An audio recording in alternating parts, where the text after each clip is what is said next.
இருக்கக்கூடிய சளிக்கழிவுகள் சரியாக நம்ம நுரையீரலை விட்டு வெளியேறவில்லை என்றால் இப்படி தோல் நோயாக மாறும் என்பதை நம்ம புரிந்து கொள்ள வேண்டும். அதனால சளி வெளியே வந்துவிட்டால் கூட ஒரு பிரச்சனையுமே கிடையாது.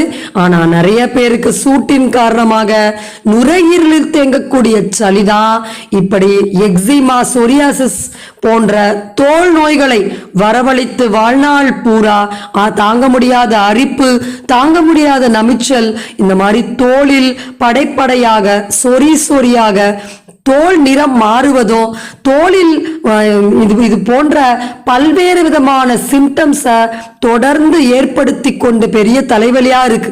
அதனால இந்த எக்ஸிமாவை ஹீல் பண்ணணும்னா ஸ்டெப் பை ஸ்டெப் ப்ராசஸ். எப்படி நாம் உடலை சீரமைக்க முடியும், எப்படி நாம் மனதை மறுசீரமைக்க முடியும், எப்படி நமக்கு தேவையான positive energies, anti inflammatory diet அப்படின்னு சொல்லுவாங்க.